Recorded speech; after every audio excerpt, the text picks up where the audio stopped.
Meteorologists are at a loss to explain what is causing this weather. Are you getting this on camera? What you see is happening now. So much damage. JPA was battered by the largest hailstorm on record.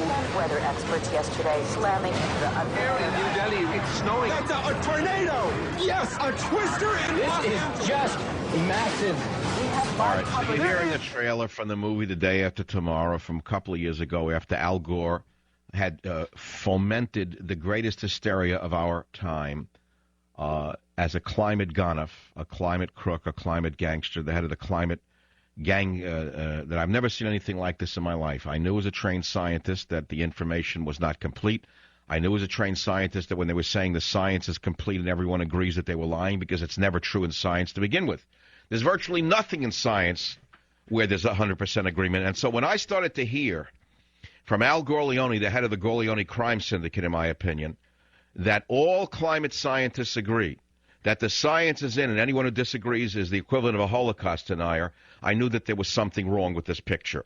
I knew it as a trained scientist, and I started in June of '06 to do some research, and I found some very reputable climate scientists, real climate scientists, unlike Al Gorleone, the head of the Gorleone crime family, and the fake climatologists who were in it for the money, who were saying the opposite, that we were entering a period of global cooling. I knew also basic science proved that increased carbon dioxide levels, in fact, increase the food supply on the Earth, not decrease it. So the more carbon dioxide actually is better, not worse. And then if we went into the opposite phase, which is what we might be going into, which is global cooling, there'd be mass starvation on the Earth.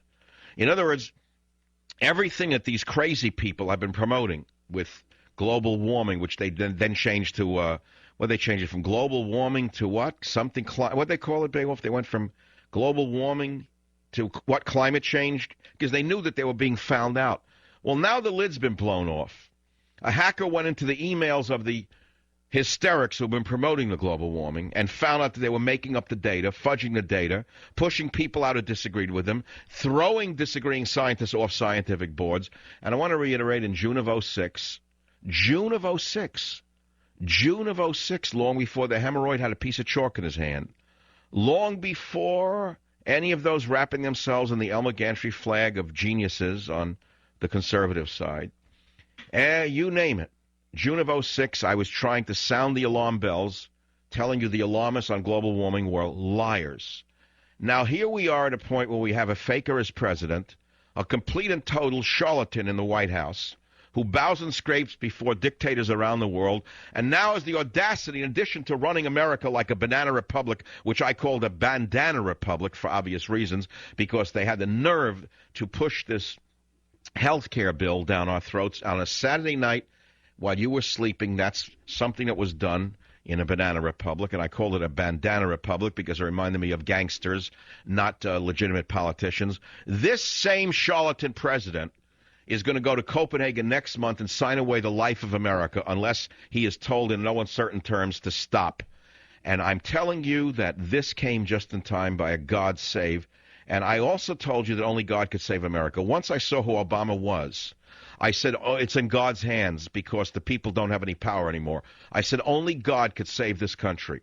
And I am telling you as I stand here, this is God's work, that a hacker broke into the emails of these climate hysterics.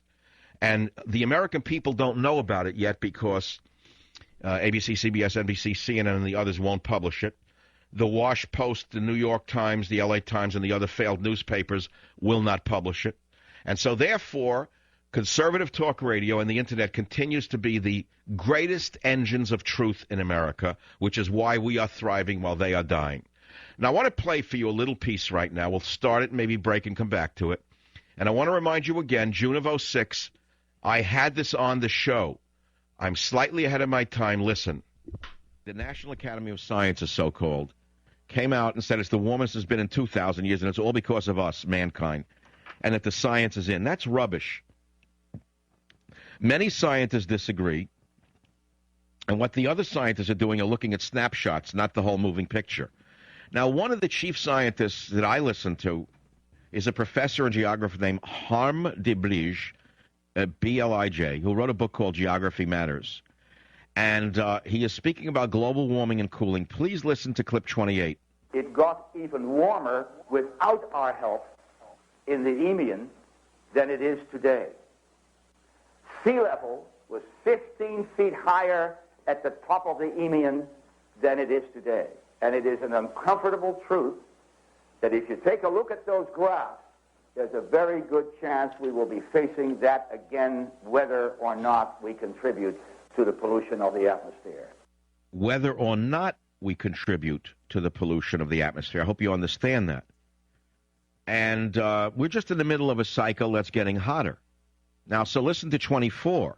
About 25 million years ago, glaciers begin to form in the highlands, even in the tropics, in New Guinea, in the Andes, Kilimanjaro. About 12 million years ago, the Arctic Ocean freezes over and stayed frozen over. And then, in a period, a time frame called the Pliocene, there is a plunge of temperatures from about 6 to about 1.8 million years ago, when that incredible cooling came close to wiping out humanity. The primates, our common ancestors, but survived in Africa, not in Eurasia. And then 1.8 million years ago, it has been cold like this for 100,000 years.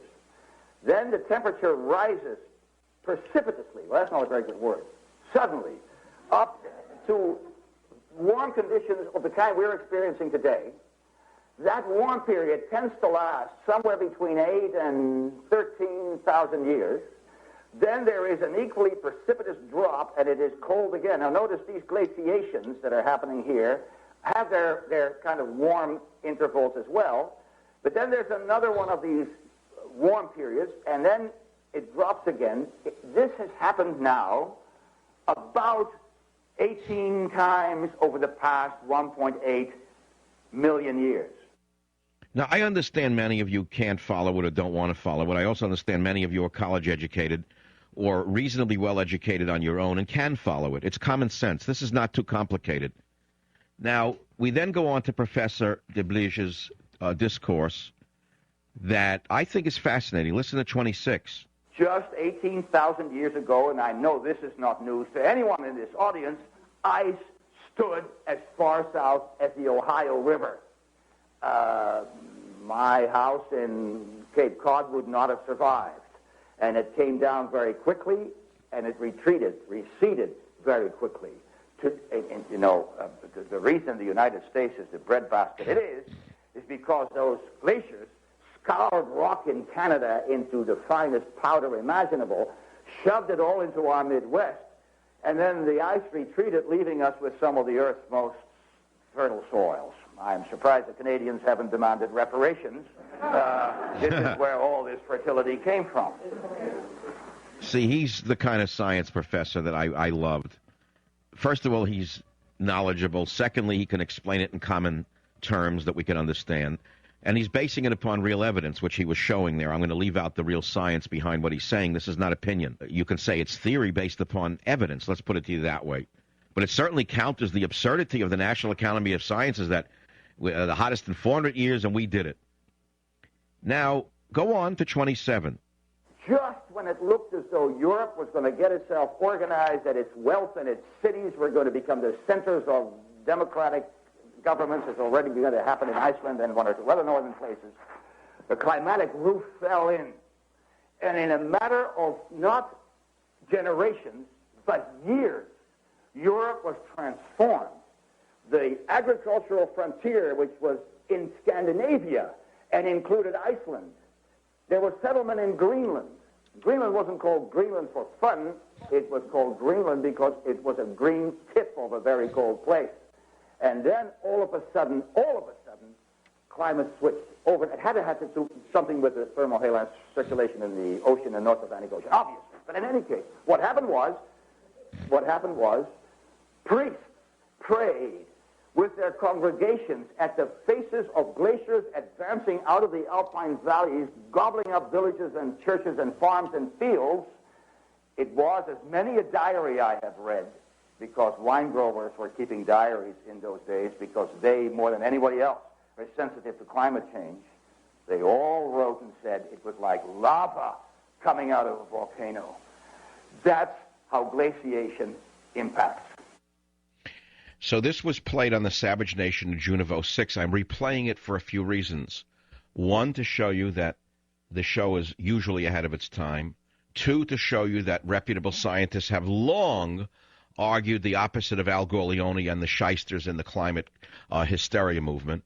And three, don't believe what you read in the newspapers. Believe in what you hear on the Savage Nation. I'll be right back. Savage.